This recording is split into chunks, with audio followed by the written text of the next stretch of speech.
Yanta.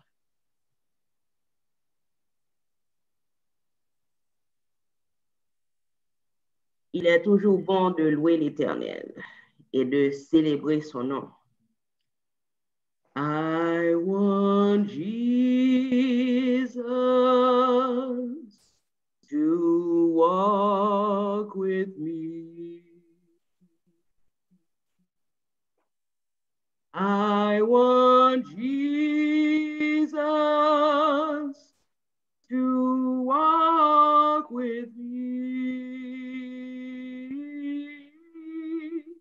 All along my pilgrim journey, I want Jesus to walk with me. In my trials, Lord, walk with me. In my trials, Lord, walk with me. When the shades of life are falling, I want Jesus to walk with me. In my sorrows, Lord, walk with me. In my sorrow, Lord, walk with me. When my heart within me is aching, I want Jesus to walk with me. Amen. Amen. Je remercie la sœur Yanta pour ce beau chant, Lord, walk with me. C'est ma prière en tout cas que nous puissions marcher avec Dieu et qu'il marche avec nous. Amen. Walk with me, Lord. Eh bien, ce matin, je pense que le message du jour ne sera qu'une extension de l'excellente leçon de l'école du sabbat. Nous allons continuer dans cette pensée de marcher avec Dieu et de mieux le comprendre. Et la Bible nous dit que les disciples d'Emmaüs ont fait ce trajet. Ils ont cheminé avec un étranger. J'aimerais que nous revisions cette histoire, que nous examinions cette histoire encore une fois de plus. Parce que j'ai l'impression que l'histoire, ça a en pile vérité salutaire. C'est ça ma forte impression. Mais avant de le faire, prions encore une fois, avant d'ouvrir les Écritures, la parole de Dieu. Prions encore une fois, courbons la tête.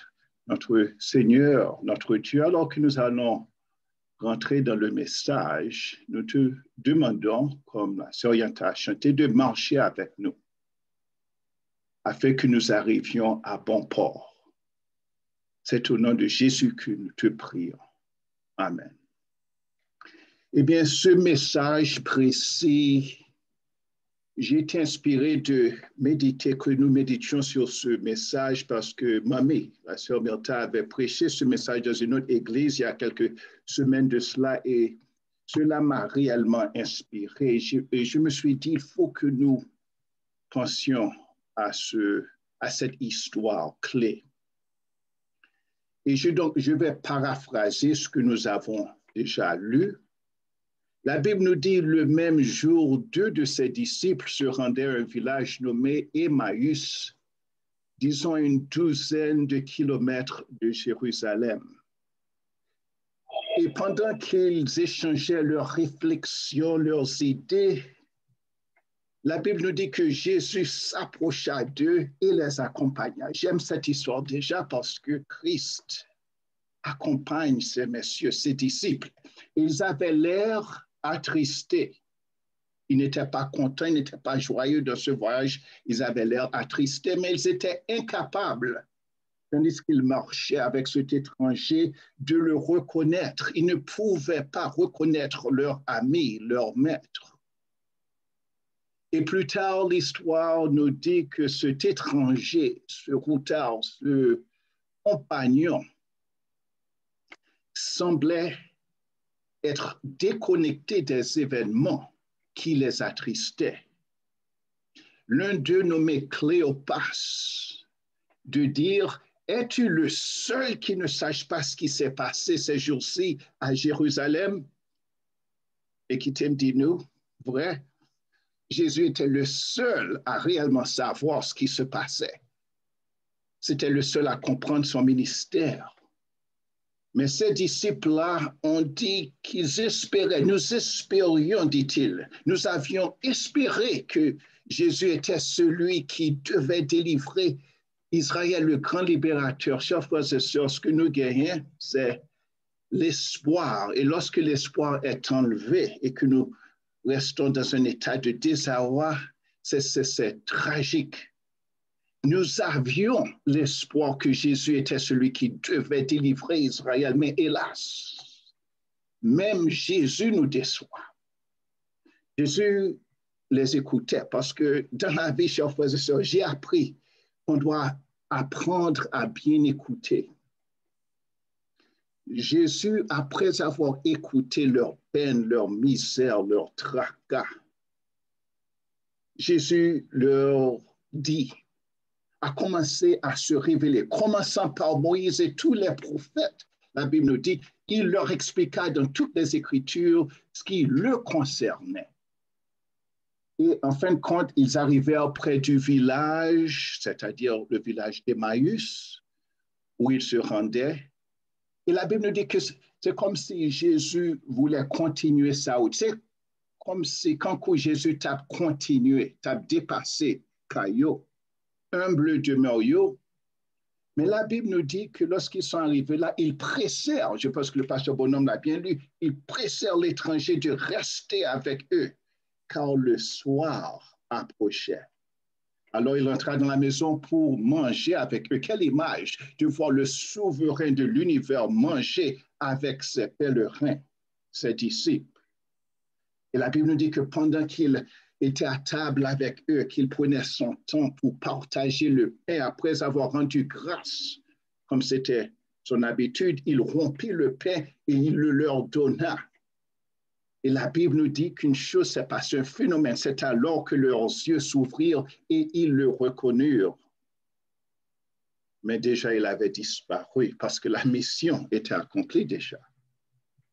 Et se dire l'un l'autre en parlant de ses disciples d'Emmaüs, n'avons-nous pas senti comme un feu dans notre cœur? J'aime ce passage, c'est peut-être mon passage le plus préféré de toutes les Écritures. N'avons-nous pas senti comme un feu dans notre cœur?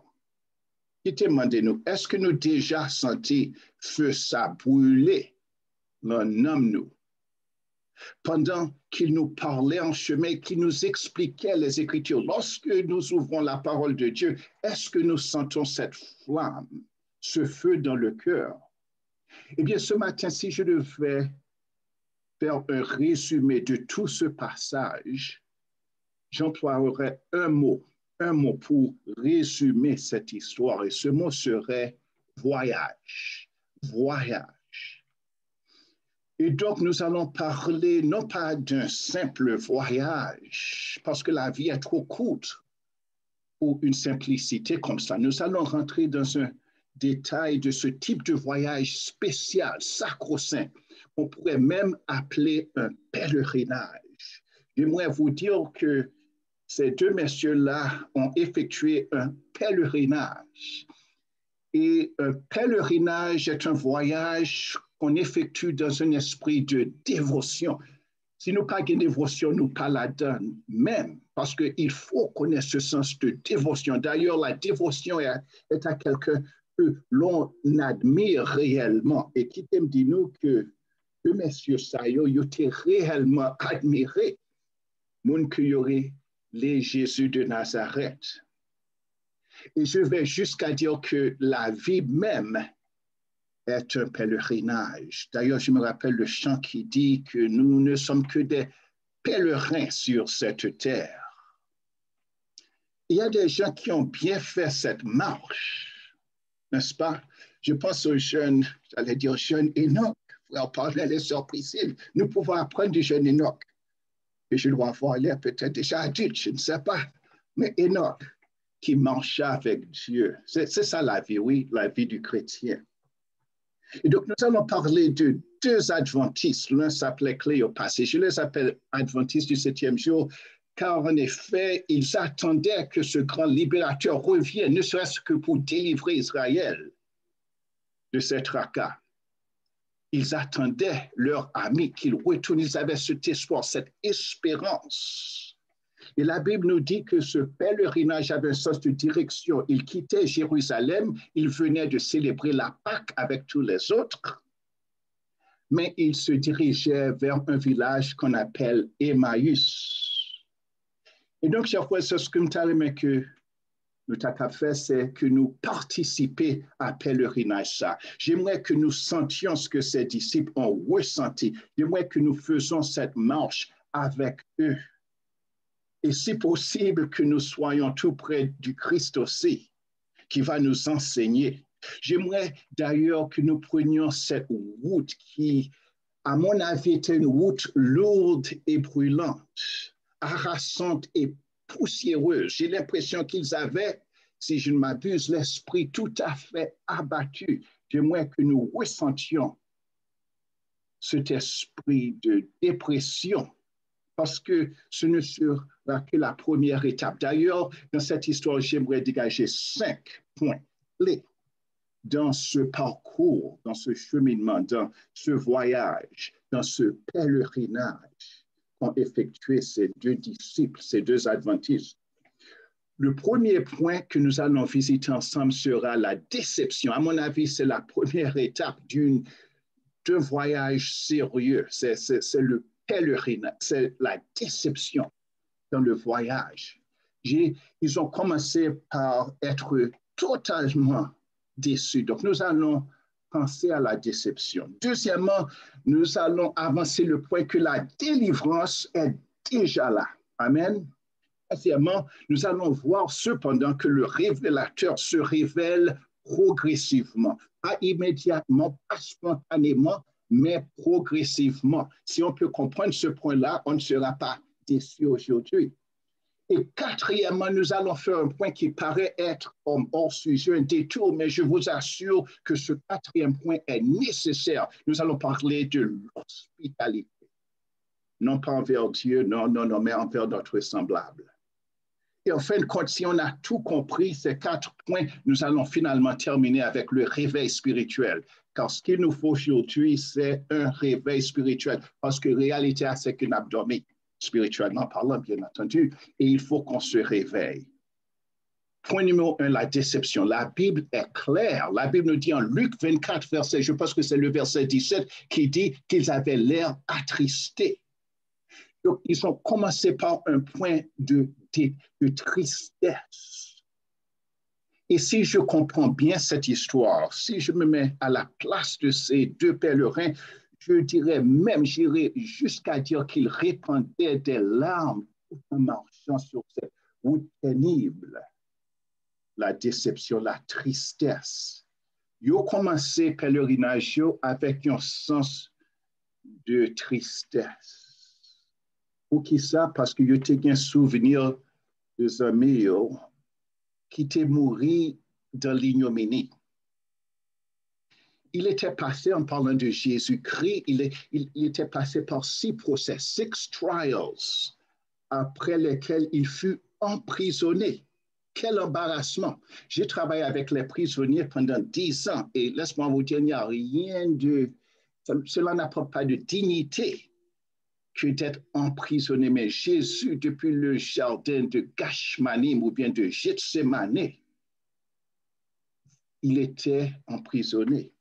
Et dans le monde romain, lorsqu'on crucifiait quelqu'un, on le mettait à nu. Il était tout nu sur la croix. Peut-être c'est un point à débattre parce que les Juifs avaient un autre concept de cela, mais quand même, dans le cadre des Romains, on allait jusqu'au bout avec l'humiliation. Ses disciples étaient découragés, déçus parce qu'ils ont vu leur sauveur. On a craché sur lui avant de retirer, enlever, déchirer sa barbe de son visage, selon Ésaïe. Nous avons bien étudié. On a parlé d'Ésaïe, n'est-ce pas, ce matin, le livre d'Ésaïe, la prophétie d'Ésaïe dans le livre d'Ésaïe. Les prophéties messianiques, c'était prévu, prédit, dis-je. Il était défiguré. Il n'y a pas même reconnaître, Matthieu, Zamio, dans la personne du Christ, durant la crucifixion. La souffrance, chers frères et sœurs, était intense ce week-end-là. Et c'est sur ça que ces deux messieurs discutaient. Il y a autant d'écrits d'angoisse que Christ fait sur la croix. Lorsque Christ dit à haute voix, mon Dieu, pourquoi m'as-tu abandonné? Et en même temps, laisse-moi vous dire que ces deux disciples se sentaient abandonnés également par Christ, par leur maître. C'était affreux. Quelquefois, si nous gagnons une belle relation et que nous gagnons grande espérance et que nous déçusons bagaille, mais lorsque c'est Christ même qui décevoit nous, ou ces perceptions que nous gagnons de Christ, c'est encore plus grave. Ils avaient l'impression qu'ils furent abandonnés par leur sauveur, par leur maître. Et laisse-moi vous dire que lorsque Christ fut mis dans la tombe, c'est là que leur espoir disparut. Ils n'avaient plus d'espoir. Et voici la chose, chers frères et sœurs, en parlant de la déception, il n'y a pas de gain plan B.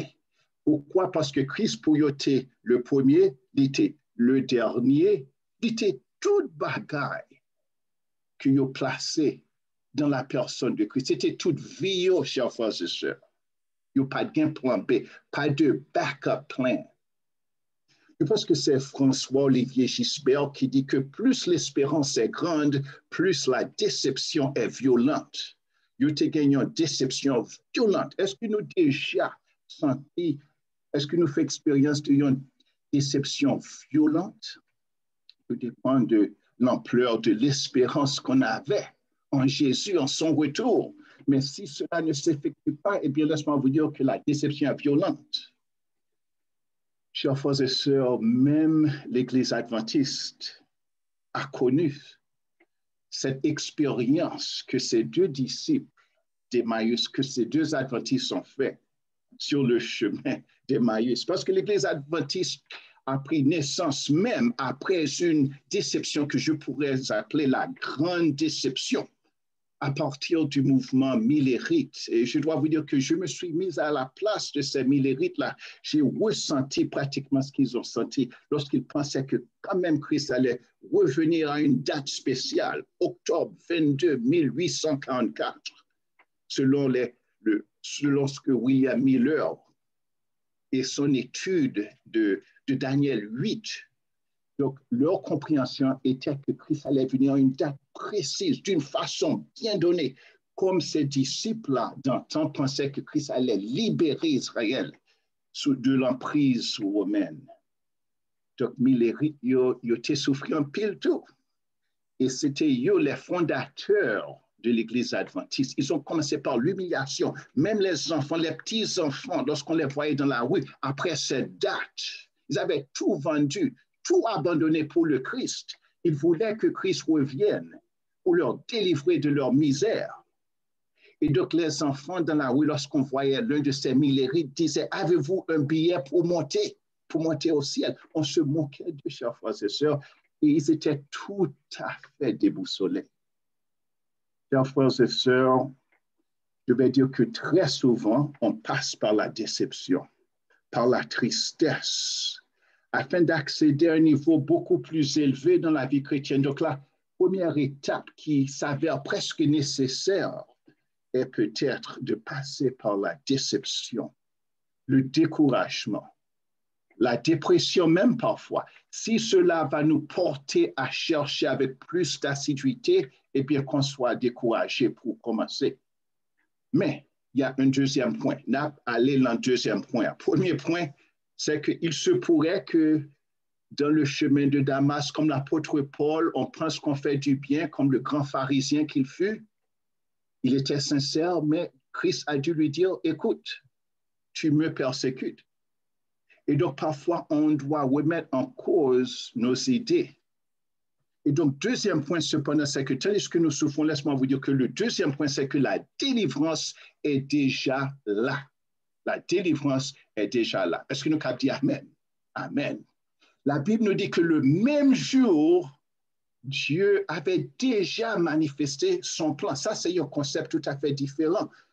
Nous connaissons, oh oui, Dieu bientôt l'a prié, n'a jeûné, que Dieu a répondu prière nous, si Dieu veut, dans 3. Non, non, non. Le même jour qu'il a souffert, il a déprimé, il a désorienté, c'est le même jour ça que Dieu t'ait déjà gagné un plan tout à fait manifesté. Car Jérémie 29, verset 11 nous dit assez clairement, car je connais les projets que j'ai formés sur vous, dit l'Éternel, projets de paix et non de malheur, afin de vous donner un avenir. Et voici le mot, et de l'espérance. Tandis qu'il souffrait, Dieu avait déjà pourvu un plan. Le même jour, la Bible nous dit, le même jour que nous souffrons, il est présent parmi nous. J'ai entendu Pasteur Bonhomme ce matin parler durant l'école du sabbat. Where is God when it hurts? Où est Dieu tandis que nous avons la peine, nous souffrons? Se pourrait-il que Dieu soit parmi nous le même jour que ses disciples d'Emmaüs étaient accablés de chagrin? Je vous assure que le même jour, il y avait d'autres femmes à Jérusalem qui ne trouvèrent pas le corps du Seigneur Jésus dans le sépulcre. C'était le même jour. Le même jour qu'ils étaient encombrés d'obstacles, d'immigration, de maladies, de souffrances, problèmes dans le foyer. Le même jour, la pierre avait été roulée du devant le sépulcre. C'était le même jour. Je peux même prêcher tout un message sur le même jour. Amen. Le même jour que les disciples étaient désillusionnés, dégrisés, désabusés, désappointés, désenchantés, déprimés, j'allais même dire dépités, c'est le même jour que 2 anges apparurent en habits resplendissants, dans toute leur gloire, la majesté divine, pour dire à ces femmes et ceux qui ont visité le tombeau, il n'est point ici, mais il est ressuscité. C'était le même jour de la résurrection et de la vie. Donc, il se pourrait que si nous décourageons, si nous dans l'embarras, si nous confusons, le message de ce matin, c'est que ce même jour, Dieu a fait 2 gros bagailles. Tandis que mon problème de virus n'a parlé de vaccins, de mutations, de masse, de ceci, de cela, le même jour, Dieu a un plan resplendissant. C'est le même jour d'ailleurs qu'un étranger s'approcha d'eux. Et je vais vous dire le nom de cet étranger qui s'approcha des 2 disciples d'Emmaüs durant leur pèlerinage. Son nom s'appelle Yahweh Shammah. Ce qui veut dire l'Éternel est présent, l'Éternel est là, l'Éternel est ici, selon Ézéchiel 48, verset 35. L'Éternel est là. Oh, la Bible nous dit en Somme 46, verset 1, Dieu est pour nous un refuge et un appui, un secours qui ne manque jamais de la détresse, même sur la route d'Emmaüs. Il est un refuge et un appui. Mais le problème, c'est que parfois, nous ne le voyons pas, nous ne le sentons pas, nous ne le comprenons pas. Lorsque nous avons un pile de dette, un pile de problèmes financiers, lorsque nous avons un pile de tracas, nous n'avons pas marché dans la foi, parfois nous n'avons pas senti présence divine là. Et donc, cela me porte au 3e point ce matin. C'est que le révélateur, oh, il est là, ça c'est certain.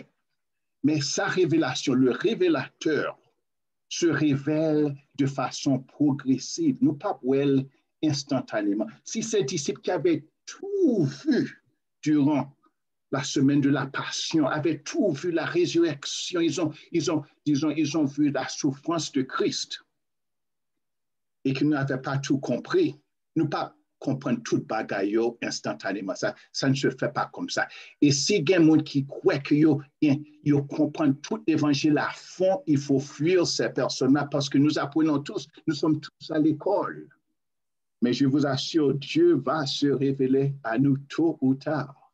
La Bible nous dit en Luc, je pense que c'est le verset 16, 24. Nous sommes toujours au chapitre 24 de Luc, verset 16. Mais leurs yeux étaient incapables de le reconnaître. Christ était là, certes, mais leurs yeux étaient incapables de le reconnaître.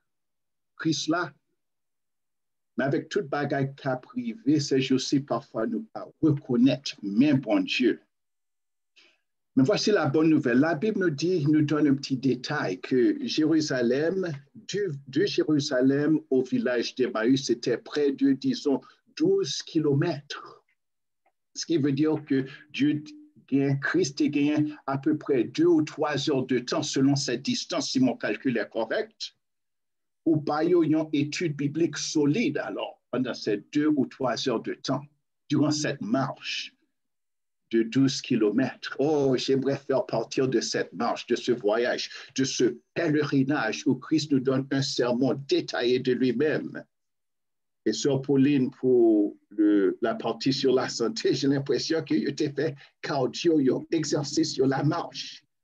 Pas de confinement de ce moment-là. Il marche en plein air avec le Christ pour mieux connaître leur Sauveur. Et Christ, aimerait avec Christ, c'est qu'il fait bagaille très méthodiquement, chers frères et sœurs. La Bible nous dit qu'il commença par Moïse, c'est-à-dire qu'il commença à détailler les Écritures, il commença à ouvrir la parole de Dieu. Il commença par Moïse, c'est-à-dire les 5 livres de Moïse, le Pentateuque, le Torah, un sermon marchand. Et tandis qu'il continuait, la Bible nous dit qu'il expliqua toutes les Écritures ce qui le concernait. Il employait sa parole pour se révéler graduellement, progressivement. Laisse-moi vous dire qu'il y avait une transformation certaine dans leur cœur, tandis que leur Sauveur, leur ami, se révélait graduellement. Imaginez-nous si nous mangeons la manne chaque jour et que nous avons progressé dans la foi petit à petit et que nous comprenons un peu plus. Pasteur Max, à l'école de sabbat, rappelez-nous, le serviteur souffrant, il n'y a pas de comprendre ça réellement. Et donc, Christ prend temps pour que lui ouvre les désir, pour qu'il ait capable de mieux comprendre. Il y avait un professeur à Andrews University il y a bien des années de cela qui nous disait cela, parlant de cette progression. Il a dit que la vérité est absolue. La vérité est là, c'est absolu. Mais notre compréhension d'elle est progressive. Et cela demande un peu d'humilité. Ne pas connaître le bagage, ne pas connaître le bagage, mais n'a progressé. Et Christ lui-même l'a fait progressivement. Il y a un théologien qui est George Knight, c'est un grand théologien adventiste qui écrit un livre. Écrit, ça c'est pour l'Église adventiste, il écrit un livre qui est intitulé Enquête d'identité, parce que parfois nous ne connaissons pas l'identité, nous. Les grandes étapes de l'histoire des croyances adventistes, un très beau livre. Et il nous dit que la plupart des fondateurs de l'adventisme ne pourraient pas se joindre à l'Église aujourd'hui s'ils devaient accepter les 28 croyances fondamentales. Maintenant, ces croyances sont nécessaires, sont bien, mais c'était toute une évolution. Je me souviens lorsque il y a 27 croyances et puis 28, c'est un progrès et c'est bien. Parce que, et Mamie Milta aime ce passage, ma mère, elle aime ce verset aussi qui abonde dans le même sens, qui nous dit, je pense que c'est en Proverbe 4, verset 18, il dit, le sentier des justes est comme la lumière resplendissante dont l'éclat va croissant jusqu'au milieu du jour. Notre but, chers frères et sœurs, c'est d'arriver jusqu'au milieu du jour, mais c'est progressif. Ça va progressivement. En d'autres termes, on a parlé de la sanctification. C'est ça le message-là, la croissance spirituelle. 2 Pierre 3, 18 nous dit, mais croissez, voici le mot, croissez dans la grâce et dans la connaissance de notre Seigneur et Sauveur Jésus-Christ. Croissez, gagnons temps, une appel face à face, à comprendre tout bon.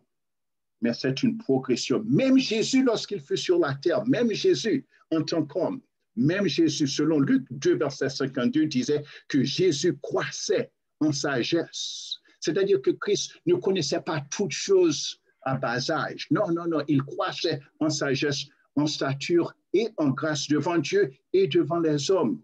Et ces jours-ci, nous devons faire cela aussi sur le chemin d'Emmaüs, tandis que nous cheminons avec le Créateur. Nous devons croître chaque jour la croissance spirituelle. Mais quittez-moi, nous avons un quatrième point. Parce qu'il y a une étape, un développement systématique à effectuer de Jérusalem jusqu'à Emmaüs. Il y a un quatrième point et c'est celui de l'hospitalité. Luc 24, verset 28-29 nous dit dans cette histoire, entre-temps, ils arrivèrent près du village, c'est-à-dire près du village d'Emmaüs où ils se rendaient. Jésus sembla vouloir continuer sa route, mais il le retient avec une vive insistance en disant, reste donc avec nous. Tu vois, le jour baisse et le soir s'approche. Sérieux, est-ce que tu as aimé chanter le premier couplet de rester avec nous?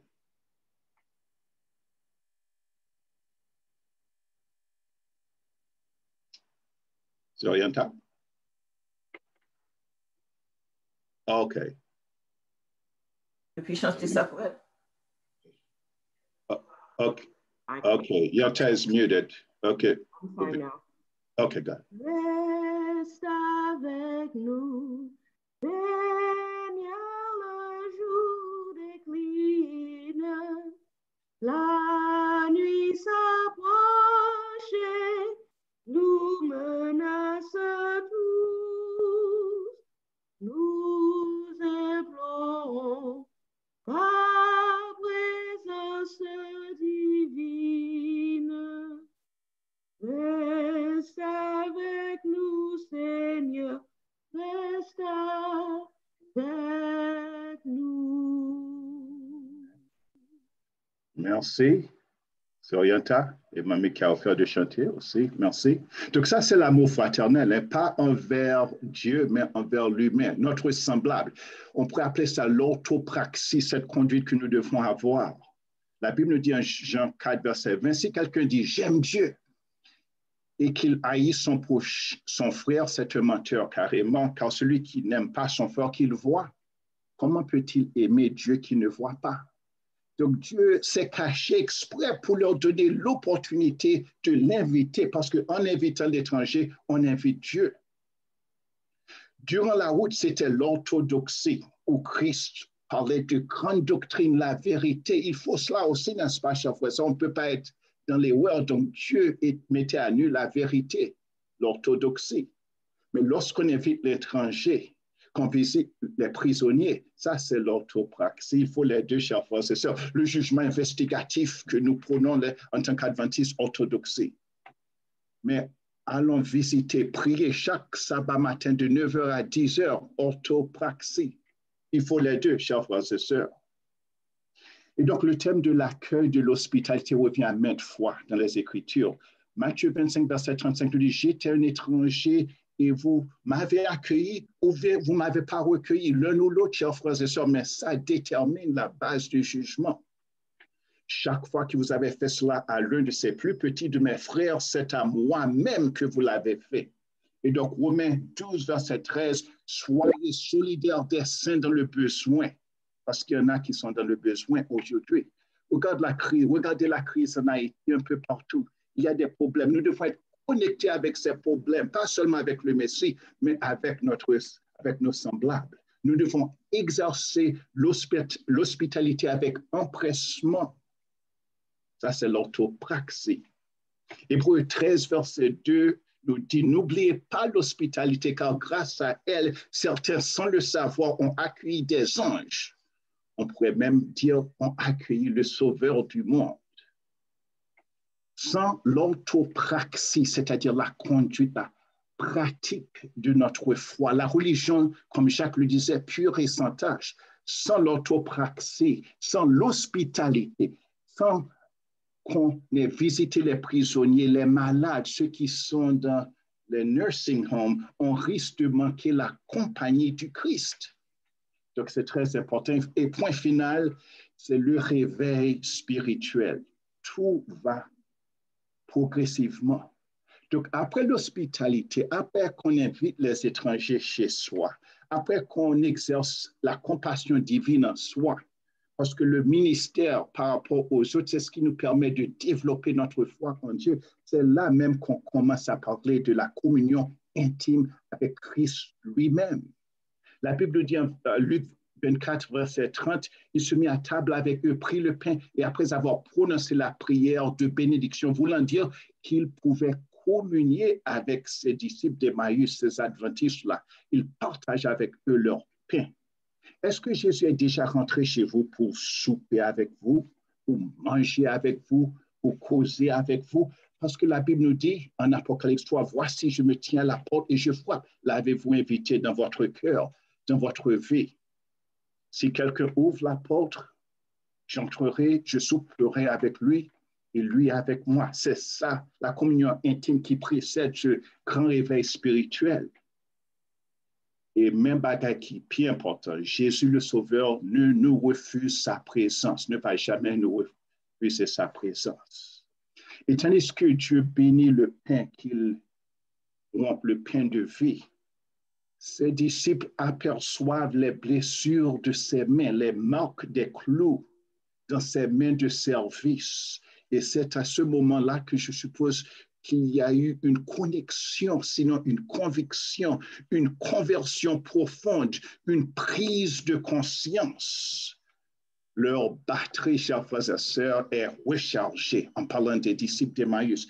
Est-ce que nous pas croire qu'aujourd'hui, après que toute bagaille que nous sommes passés, de coronavirus, des morts, des problèmes, des crises un peu partout, des problèmes à Texas, est-ce que le moment n'est pas venu, au lieu de se cacher derrière un Zoom ou derrière des masques, d'avoir une nouvelle espérance, une nouvelle vie? La Bible nous dit que, au verset 32 de Luc 24, que il se disait, nous n'avons-nous pas senti comme un feu dans notre cœur? C'est ce qui nous manque ce matin. Le feu dans le cœur, tandis qu'il nous parlait en chemin, qui nous expliquait les Écritures. Et que lorsque Nab évangélisait, Nab expliquait l'Écriture, la parole de Dieu aux autres, il faudrait qu'eux-mêmes aussi sentent la flamme dans leur cœur, sinon nous ne pas faire rien. C'est hors jeu.